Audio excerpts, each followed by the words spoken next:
Bismillahirrahmanirrahim. Assalamualaikum warahmatullahi wabarakatuh. Bismillahirrahmanirrahim. Alhamdulillah nahmaduhu wa nasta'inuhu wa nastaghfiruh wa na'udzu billahi min syururi anfusina wa min sayyiati a'malina. May yahdihillahu fala mudhillalah wa may yudlil falan tajida lahu waliyyan mursyida. Asyhadu an la ilaha illallah wahdahu la syarika lah wa asyhadu anna Muhammadan abduhu wa rasuluhu la nabiyya ba'dah. Allahumma shalli ala Muhammad wa ala ali Muhammad kama shallaita ala Ibrahim wa ala Ibrahim wa barik ala Muhammad wa ala ali Muhammad kama barakta ala Ibrahim wa ala ali Ibrahim fil alamin innaka Hamidum Majid. Amma ba'du. Ma'asyiral muslimin rahimani wa rahimakumullah, usikum wa nasihat bitaqwallahi faqad faza man ittaqa. Para jamaah yang dirahmati Allah Subhanahu wa taala. Sekarang kita bahas sesuatu yang sangat diperlukan bagi saya dan kita semuanya, jenengan sebagai orang beriman. Tapi penjelasan dalam kitab ini memberikan uraian supaya kita tidak salah mempersepsikan, memahami, kemudian mengamalkannya. Apa yang dibahas? Kalau pakai istilah di kitab itu ya man tabarraka bi syajarin aw hajarin wa nahwihima. Orang yang mencari barokah, itu barokah itu loh. Carinya kemana? Syajarin, pohon, hajarin, batu, wanahwihima, dan sebangsanya. Jadi penulis kitab ini memberi penjelasan kepada siapa saja yang membaca atau mendengarkannya supaya tidak keliru di dalam hal memaknai dan mencari keberkahan. Mudah-mudahan tidak salah paham, dan itu dibutuhkan oleh kita. Mudah-mudahan dapat barokah itu loh. Nah, ini diberi penjelasan. Pertama, apa maknanya barokah itu? Jawabannya kathratul khair wa thubutuhu. Banyaknya kebaikan, lalu kebaikan itu mengalir terus, itu namanya barokah. Mudah-mudahan barokah, berarti ada kebaikan. Dulu jenengan dan saya waktu jadi manten itu didoakan barakallahu laka wa baraka alaika wa jama'a bainakuma fi khairin. Mudah-mudahan didoakan sekali saja ya, begitu ya Pak ya. Ya. Apa maksudnya? Barakallahu laka wa baraka alaika. Di situ ada dua kata yang kelihatannya sama tapi maknanya beda, Mas.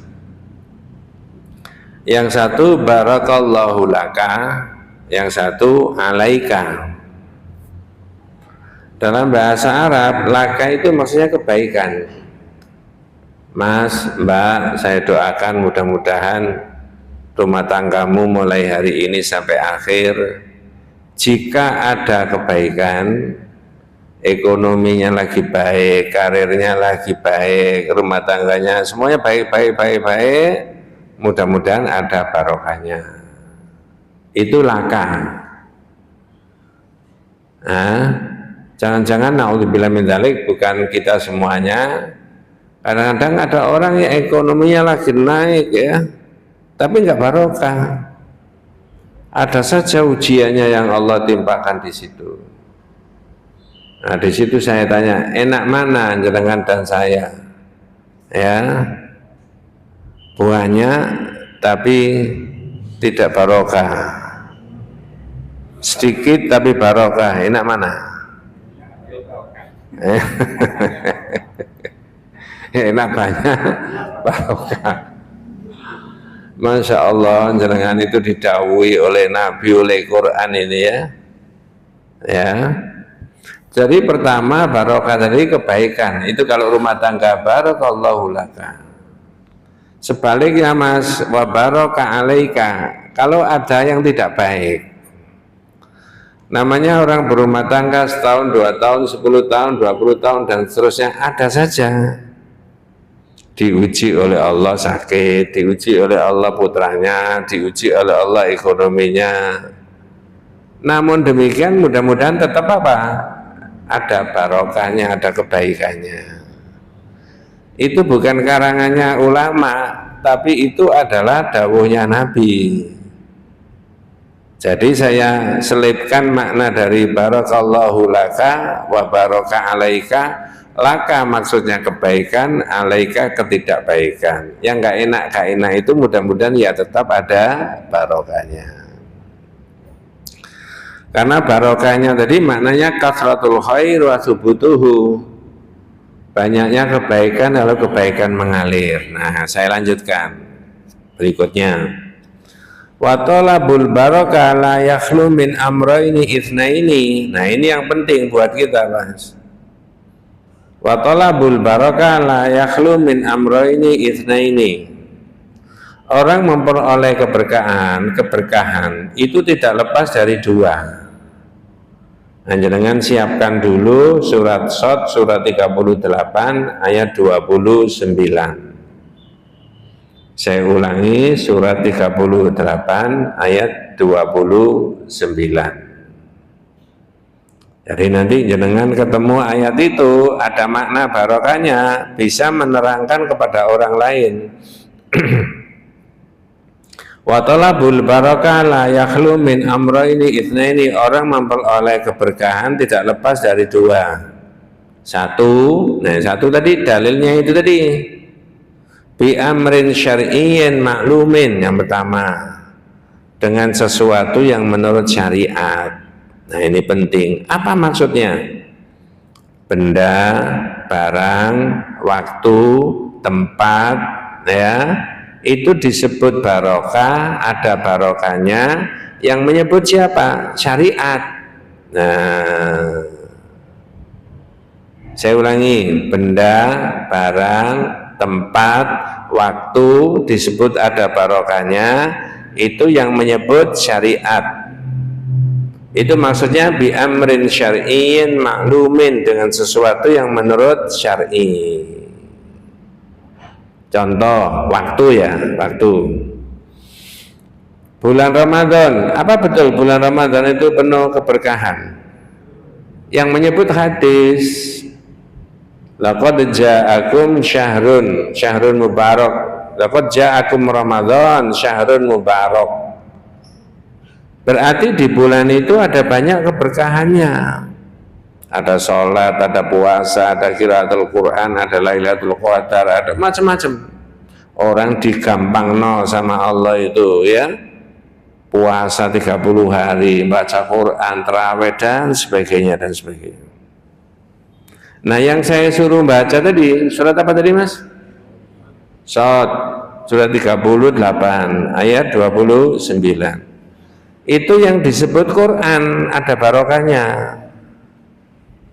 Ada yang baca terjemahnya? Monggo. Kalau tidak ada, saya sendiri. Ya, karena sudah dikontrak dengan baca terjemahnya juga. Ya. Kitabun anzalnahu ilaika mubarak liyadabbaru ayatihi wa liyatadzakara ulul albab. Apa bahasa Indonesianya, Pak? Monggo. Ini adalah sebuah kitab yang kami turunkan kepadamu penuh dengan berkah. Nah, jadi kalau ada orang ngomong iki Quran iki ono barokah, bener. Itu dalilnya, Mas. Kitabun anzalnahu ilaika mubarak, kitab yang saya turunkan kepada Muhammad penuh dengan berkah. Ya, untuk apa, Pak? Monggo selanjutnya. Supaya mereka memperhatikan ayat-ayatnya dan supaya mendapat pelajaran orang-orang yang mempunyai pikiran. Lihat dabaru ayatihi, ya. supaya agar mereka menghayati ayat-ayatnya dan agar mereka orang-orang yang berakal itu bisa mendapatkan pelajaran dari itu. Jadi kalau ada orang ngomong, itu Quran ini ono barokah, benar. Saya tanya yang hadir ini sekian banyaknya, yang ada barokahnya surat apa? Al-Fatihah ada barokahnya Mas? Sampai Anas ada? Berarti kalau ada orang ngomong bi barokatil Fatihah, bener nggak? Zaman kok jawabannya GJ, nggak jelas. Benar, tapi jangan salah. Loh, bener tapi jangan salah. Bener gimana? Bener Quran itu ada barokahnya. Yang mana? Al-Fatihah sampai Anas. Tapi kalau ditafsir maknanya hadzal kitabun nafi' linnas. Kitab ini bermanfaat buat manusia. Lah orang yang berakal kayak saya jenengan itu memaknai kitab itu ada manfaatnya. Manfaatnya baju beda sama manfaatnya kitab. Sama manfaatnya makanan. Baju dipakai, kitab dipakai ya. Hadzal kitab an-nafi' linnas. Kitab ini bermanfaat buat manusia. Al-mursid lahum li sa'adatihim. Petunjuk buat manusia supaya bahagia dinihim wa dunyahum, baik di dunia maupun agama. Akhirat itu sudah hasil nanti. Ketika orang berpedoman pada Quran yang ada berkahnya tadi, ya, kitab yang bermanfaat tadi, maka hasilnya besok. Maka disebut dalam tafsir itu cuma dunia dan agama. Saya ulangi, hadzal kitabun nafi' linnas. Kitab itu bermanfaat buat manusia. Al-mursid lahum, petunjuk li sa'adatihim, untuk kebahagiaan mereka, dinihim, agama, wa dunyahum, dan dunianya. Agak beda Mas, mohon maaf, mudah-mudahan tidak salah paham, nanti di bagian akhir diterangkan. Orang yang ngomong ila khadrati ini bi barokatil Fatihah, itu maksudnya orang baca Al-Fatihah dapat pahalanya dikirimkan kepada orang yang sudah apa? Meninggal. Nah, itu khilaf, perbedaan nanti, saya nggak bahas itu. Tapi kalau ada orang ngomong bi barokatil Fatihah, betul ada barokah, tapi maknanya apa? Baca, maknani, pedomani. Itu maksudnya. Oh, kalau begitu orang hidup itu ada iya karena butuh, iya karena nasta'in. Iya, maksudnya apa? Hanya menyembah kepada Allah dan ibadah kepadanya. Berarti tidak boleh menyembah yang lain-lain, tidak boleh. Ya. Nah itu, wes, saya sudah memberi contoh dua. Satu, syahrul Ramadan, ada barokahnya. Yang menyebut siapa? Syariat. Dua, Quran, yang menyebut siapa? Syariat. Nah sekarang saya yang ketiga, contoh tiga saja. Tapi contoh itu bukan karangan saya, ada di Quran. Contoh yang ketiga apa? Air. Nah, jangan cari surat yang 50 ayat yang ke-9. Nah, apakah air ini ada barokahnya? Orang ragu-ragu. Ada, maksudnya itu ada barokahnya itu. Nanti tak ceritani sedikit air yang ada di sumur Wijayanti. Jenengnya api Wijayanti. Saya pernah pengalaman itu, tapi tak cari foto-fotonya nggak ada. Sudah lama sekali, lebih dari 15 tahun. Saya ulangi, yang ketiga, contoh yang ketiga air Pak. Yang menyebut air ada barokahnya itu Allah di Quran, kayak Quran itu tadi. Apa bahasa Indonesianya Pak? Monggo. Dan kan diturunkan dari langit air yang banyak manfaatnya. Itu langsung diterjemahkan, tidak bahasa Arabnya. Kalau bahasa Arabnya, wa nazzalna minas sama'i ma'am mubarak, air yang ada barokahnya. Tapi oleh Departemen Agama langsung diganti menjadi banyak manfaatnya. Itu ngambil dari tafsir. ya, mubaraknya, ada berkahnya air itu maksudnya kathirul manafi, banyak manfaat. Sekarang orang di dunia paham, tidak ngerti ayatnya tapi ngerti kebutuhan air. Tidak ada makhluk hidup di dunia yang tidak butuh air. Manusia aja butuh air untuk berapa macam itu, Pak. Bukan hanya untuk mandi, ya mandi, ya minum, ya semacam-macam lah. Ya buat rawon kan pakai air, Pak, ya. Ya buat nasi pecel juga iya itu, kayak tambah itu bumbunya itu ya. Tidak ada yang tidak. Masya Allah. Lanjut Pak, monggo. Lalu kami tumbuhkan dengan air itu pohon-pohon dan biji-biji tanaman yang diketang. Iya, fa'ambat nabihi jannati wa habbal hasid. Itu tugasnya manusia, menyimpan air. Ketika air melimpah kalau musim hujan itu banjir itu.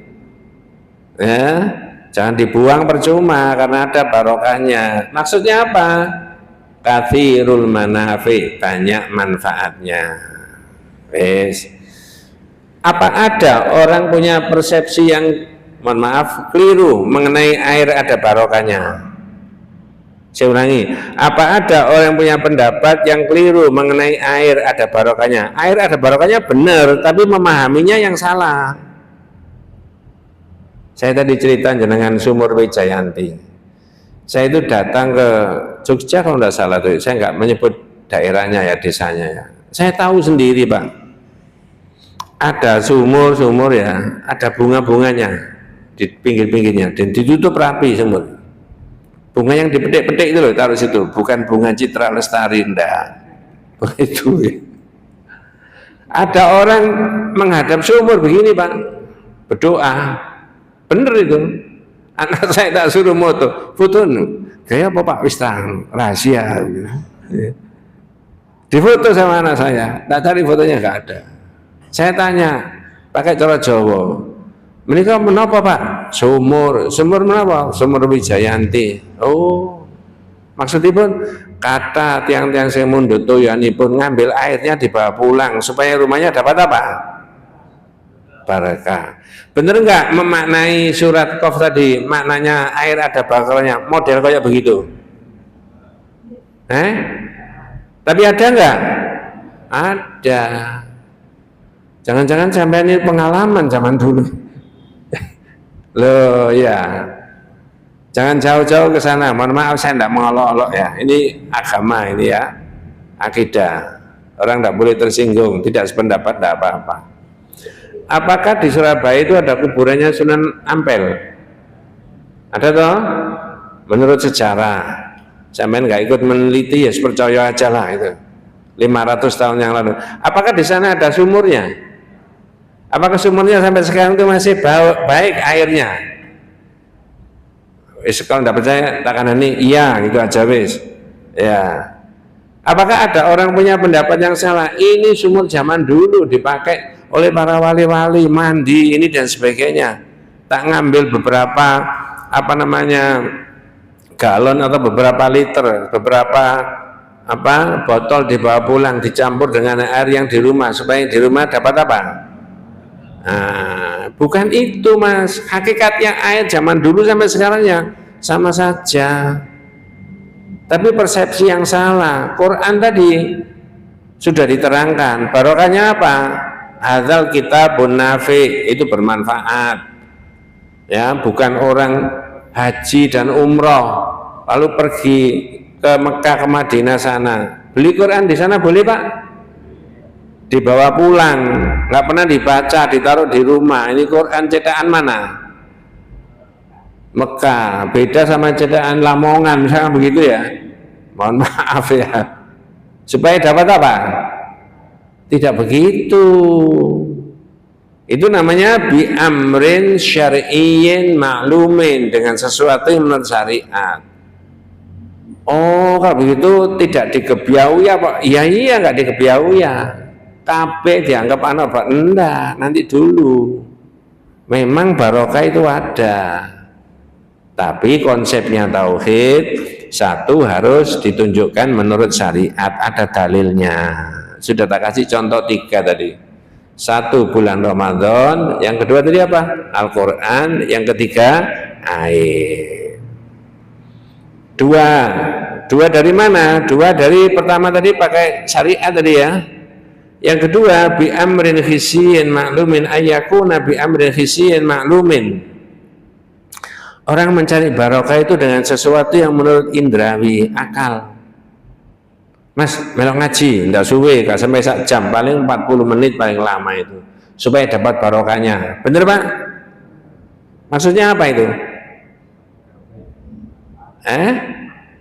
Itu ayat yang dibaca, itu hadisnya, dawuhnya Nabi yang mulia yang dibaca, semen supaya dapat kebaikan, dapat pencerahan. Siapa tahu nanti diganjar sama Allah putranya jadi yang soleh, sukses dunianya. Itu oleh barokai bapak Ibian, bukan dari bapaknya, tapi dari mana? Bapaknya karena aktif ikut taklim pengajian, lalu dibalas sama Allah untuk anaknya dapat keberkahan dari ini tadi Pak taklim. Melo ngaji oleh barokai, bener, ada ilmu di situ yang sudah ditulis oleh para ulama di kitab-kitab. Pak Ustadz, Pak Kiai hanya menyampaikan aja, bukan, mohon maaf, ngaji maghrib sampai isya, kiainya itu disuguhi kopi, diminum cuma separuh Pak, sudah isya, ngajinya buyar, kopinya tinggal berapa? Separuh. Jadi apa? Supaya dapat apa? Mohon maaf saya tidak mengolok-olok, tapi model begitu ada enggak? Saya mau tidak tanya, sampai pengalaman tak ketahui. Itu di tauhid tidak Pak, tidak begitu. Barokahnya Pak Ustadz, bukan Pak Ustadznya, doanya Pak Ustadz itu nanti dikabulkan sama Allah. Itu loh ya. Minta Mbak Yai, doanya Mbak Yai misalkan. Itu bukan Mbak Yainya. Doa itu dimintakan kepada Allah untuk anak itu tadi, untuk siapa saja, lalu dapat keberkahan. Bukan dari orang per orang. Itu namanya bi amrin khisiyin. Ikut pengajian dapat barokah, minta doa dapat barokah. Iya, tapi jangan salah paham. Yang ada barokahnya yang Allah turunkan di situ. Wes, kita lanjut. Masih ada waktu?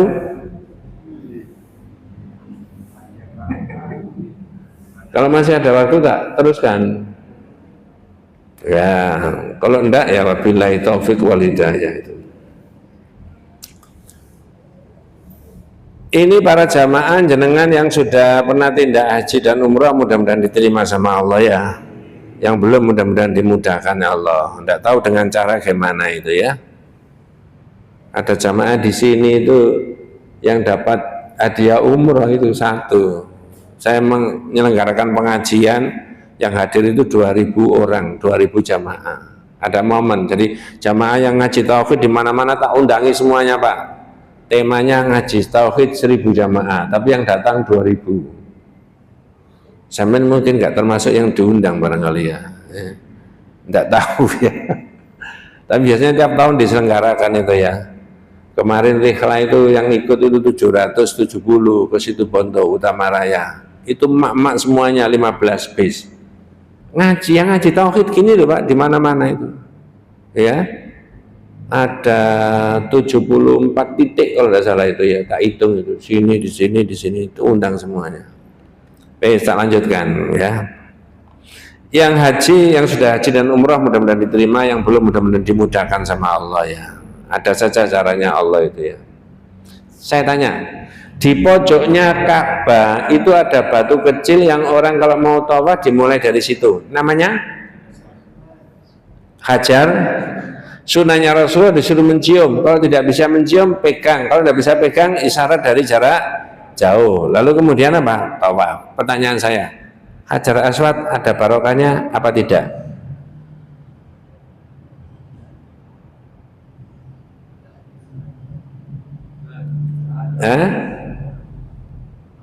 Daripada salah jawabnya, tak uraikan aja. Menurut kitab ini, wa kadza al-hajar al-aswad la yatabarraku bihi. Begitu pula hajar aswad, jangan mencari barokahnya dengan hajar aswad. innama yata'abbadu lillah, sesungguhnya beribadah kepada Allah bimaskhihi au takbilihi, dengan cara mencium atau berisyarat tadi ya, ittiba'an li Rasulillah. Mengapa begitu? Karena mengikuti Nabi. Wa bidzalika taksulu barakatus thawab, dengan begitu maka dapat keberkahannya pahala. Bukan berkahnya apa? Hajar Aswad, ya, dapat tawabannya pahala. Walihada qala Umar, oleh karena itulah Umar itu ketika Umar bin Khattab maksudnya ya, Umar bin Khattab ketika mau mencium Hajar Aswad, apa yang diomongkan oleh Umar bin Khattab yang sampai dengar dari ustadz-ustadz? Omongannya Umar bin Khattab? Enggak, Umar bin Khattab nggak bisa bahasa Indonesia. Itu terjemahannya tadi itu. Itu Umar bin Khattab itu Pak di depan ini Hajar Aswad, saking khawatirnya, masya Allah. Ditulis dalam kitab Tawdihul Ahkam itu ya. Apa Umar bin Khattab? Inni a'lamu annaka hajar, saya tahu kamu ini batu. Coba, la tanfa' wa la tadarra, tidak bisa memberi manfaat, tidak bisa memberi madarat. Falaula inni ra'aitu Rasulullah SAW yuqabbiluka ma qabbiltuka, andai kata saya tidak tahu Rasulullah mencium kamu, tidak sudi saya mencium kamu. Itu Umar bin Khattab zaman Nabi lah. Kalau Umar Surabaya, gak sudi ngambung rahimu. Bisa begitu. Jadi saking khawatirnya, qadarullah, saya itu pernah umrah Pak dengan ya jamaah, salah satunya itu anak muda. Pagi-pagi cerita saya, Ustaz tadi malam saya itu mencium Hajar Aswad. Bisa Mas? Bisa. Saya tanya, apakah sampean tawaf kemudian merepet ke sini, mendekat mencium, ataukah sampean dari jauh nyerondol terus mencium? Saya tanya, yang sunnah Nabi yang mana? Yang nyerondol mencium apa yang tawaf kemudian mencium? Tawaf. Tapi ada enggak orang itu bayar, dia ada yang ngantarkan bisa perlu mencium toh? Itu syariat dari mana begitu itu? Jangan mau Pak. Enggak Ustaz, saya tawaf. Kalau tawaf benar sampean. Tapi kalau nyerondol diantarkan nyium lalu balik, ini enggak ada itu. Apa pengaruhnya hidungnya sampean kalau sudah mencium Hajar Aswad? Enggak ada. Enggak ada apa-apanya. Ya. Nah, kata Syekh Shalal Utsaimin yang menulis ini, keberkahan itu adalah barokah pahala. Karena Nabi isyarat gini dari jarak jauh kalau tidak bisa mendekat. Karena Nabi mencium, ya diikuti mencium. Makanya murid saya di kelas itu SMA itu tanya gini, Pak sih itu wong kok mencium? Iya Mas, itu apa contohnya Nabi begitu. Lah ada yang dada, itu bukan dada, itu isyarat dari jarak jauh karena nggak bisa mencium mendekat. Oh jadi mengikuti Nabi? Iya. Tanya lagi Pak, namanya anak SMA ya, lanang.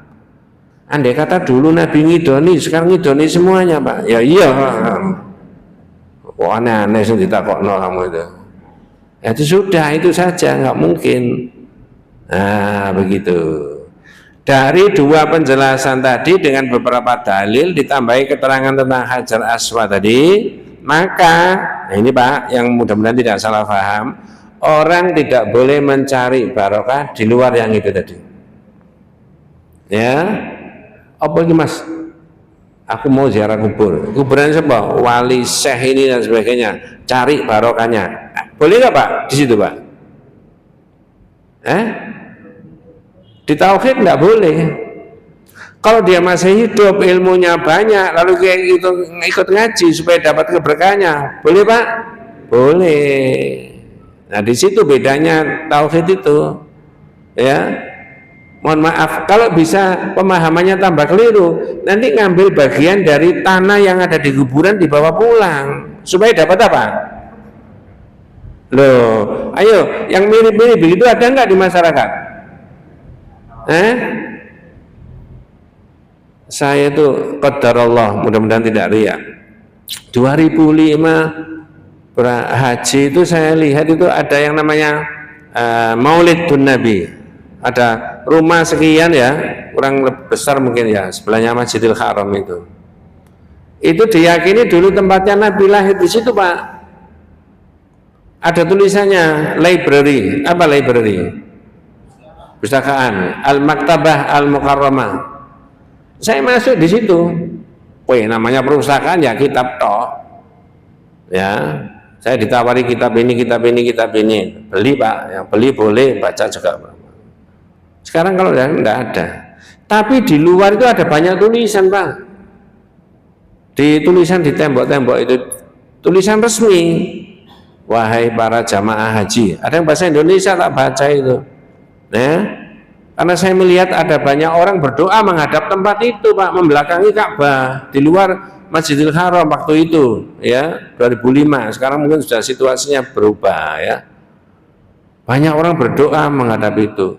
Habis berdoa menghadap tempat itu, tangannya diusapkan karena meyakini ini tempat lahirnya siapa? Nabi. Nabi tidak meninggalkan syariat tempat lahirnya. Syariatnya Nabi ada di Quran dan di hadis. Tapi orang persepsinya salah. Ini tempat lahirnya Nabi, sekarang perpustakaan. Berdoa menghadap itu, habis itu tangannya diusapkan di dindingnya, diusapkan di sini Pak rainya. Ya. Nah, ada banyak tulisannya. Salah satunya tulisan bahasa Indonesia. Wahai para jamaah haji, ini adalah bangunan biasa. Jangan berdoa menghadap bangunan ini. Berdoalah kepada Allah menghadap Ka'bah. Betul nggak Pak tulisannya Pak? Saya mikirin tulisannya bahasa Indonesia. Berarti sing dablek siapa ya? Sampai ditulisi di Mekah sana itu, ya. Jadi orang jangan salah paham, keberkahan itu ada, tapi tidak begitu. Harus menurut syariat dan menurut indrawi. Satu poin lagi, 1-2 menit mungkin ya, atau lebih. Ini ada orang baru masuk Islam, namanya apa? Ya, malah bolehlah. Namanya Abu Waqid Al-Laythi. Abu Waqid Al-Laythi. Berjalan bersama Rasulullah, kata Abu Waqid, kharajna ma'a Rasulillah SAW ila Hunain wa nakhlu khudatha wahdin bi kufrin. Saya itu pernah berjalan bersama Nabi gini, tapi saya waktu itu baru saja masuk Islam. Walil musyrikina sidratun yaqufuna biha indaha wa yanutuna biha aslihatahum. Saya tahu, kata Abu Waqid, orang kafir itu punya pohon besar. Biasanya orang kafir itu duduk-duduk di bawah pohon itu, dan kemudian peralatan perangnya itu digantungkan di situ. Yuqalu laha dzatu anwat. Pohon itu disebut dzatu anwat menurut orang kafir. Famarartu bitil kasidroh, lalu saya lewat pohon itu bersama Nabi. Fakultu, lalu saya minta sama Nabi. Ini Abu Waqid itu ngomong sama Nabi, ya Rasulullah, ij'al lana dzata anwat kama lahum dzatu anwat. Nabi, mbok kita dibuatkan pohon sendiri kayak mereka. Nah, ini pikiran kafirnya masih masuk nggak Pak? Kira-kira Pak, masih ada nggak? Karena dia baru saja apa? Masuk Islam, usul sama Nabi, ya Rasulullah, ij'al lana dzata anwat kama lahum dzatu anwat. Nabi, kita buatkan pohon sendiri kayak orang kafir itu loh, yang dipakai begitu-begitu. Kalau pakai bahasa kita tadi, supaya mereka dapat barokah, kita juga dapat barokah. Apa jawabannya Nabi? Allahu Akbar. Nabi itu cara zaman ini, kalau ini nggak misui Pak ya, Nabi nggak pernah misui ya. Kalau heran itu, kalau tidak subhanallah, Allahu Akbar. Nah, yang dipuji Allah. Inna hasunan. Abu Waqid, itu tradisinya nenek moyangnya, jangan ditiru. Walladzi nafsi biyadi kama qalat banu Israil Musa. Qultum kama qalat banu Israil Musa. Demi Allah, ucapanmu itu sama dengan ucapannya Bani Israel kepada Nabi Musa. Saya ulangi. Abu Waqid, demi Allah, usulmu tadi kamu minta supaya ada pohon sendiri, itu sama dengan ucapannya Bani Israel kepada Nabi Musa. Lah di mana ada usulannya Bani Israel kepada Nabi Musa? Jangan buka surat Al-A'raf ayat 138 ya. Nah, itu supaya nyambung. Ya, surat apa tadi Pak? Al-A'raf ayat 138. Ya. Jadi saya ulangi beberapa kata. Ini Abu Waqid lewat di satu tempat yang ada miliknya orang kafir yang selalu minta barokahnya di pohon tadi. Lalu Abu Waqid usul sama Nabi supaya dibuatkan pohon sendiri kayak orang kafir. Dijawab sama Nabi, Allahu Akbar innaha sunan. Itu tradisinya nenek moyangnya. Ya, Allah itu Maha Agung. Qultum kama qala Banu Israil Musa. Apa yang kamu omongkan itu sama dengan omongnya Bani Israil kepada Nabi Musa. Lah omongannya Bani Israil kepada Nabi Musa ada di surat yaitu Al-A'raf ayat 138. Apa Pak? Monggo. Wajawazna bi Bani Israil al-Bakhra. Monggo. Dan kami seberangkan Bani Israel ke seberang lautan itu. Terus? Setelah mereka sampai kepada suatu kaum yang tetap menyembah berhala. Nah, Bani Israil dibebaskan sama Nabi Musa. Tapi Bani Israil tahu ada orang kafir masih menyembah berhala. Bani Israil usul sama Nabi Musa yang oleh Rasulullah disamakan dan usulnya Abu Waqid Al-Laitsi kepada Nabi. Apa usulnya Pak? Monggo. Hai Musa, buatlah untuk kami sebuah Tuhan berhala sebagaimana mereka mempunyai beberapa Tuhan. Qalu Bani Israil usul, ya Musa, ij'al lana ilahan kama lahum alihatan. Musa, mbok kita dibuatkan sendiri kayak mereka itu. Nah, Abu Waqid tadi begitu, Nabi buatkan sendiri kayak mereka itu tadi. Niru orang kafir, Pak. Jawabannya Nabi Musa, sesungguhnya kamu ini adalah kaum yang tidak mengetahui sifat-sifat Tuhan. itu masih lumayan terjemahnya begitu. Kalau jenengan tahu aslinya bahasanya, qala Musa jawab, innakum qaumun tajhalun. Kok ini bodoh ya. Nah itu Surabayanya jadi gimana itu Pak? Jadi di dalam akidah tauhid keberkahan itu ada, tapi jangan sampai keliru, jangan diselewengkan maknanya. Kalau diselewengkan bisa mengatakan apa? Ini pohon zaman dulu, ini rumah zaman dulu dan sebagainya. Dirungkut, rungkut situ ya rungkut Pak ya. Saya tidak mengolok-olok, tapi saya ditanya, Ustaz, saya ini buat rumah besar, rumah nenek moyang zaman dulu.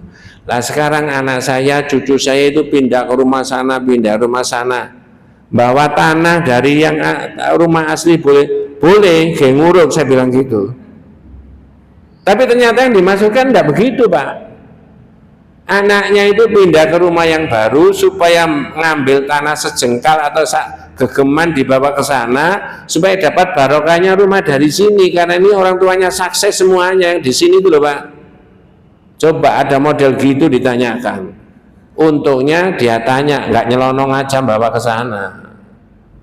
Maksudnya supaya dapat keberkahan dari rumah ini tadi. Ada syariatnya enggak? Enggak ada. Inilah tauhid iman kita itu supaya enggak keliru itu di situ Pak. Menurut yang diajarkan oleh Nabi. Masya Allah. Insya Allah ini sudah saya terangkan 15 tahun yang lalu di sini mungkin ya.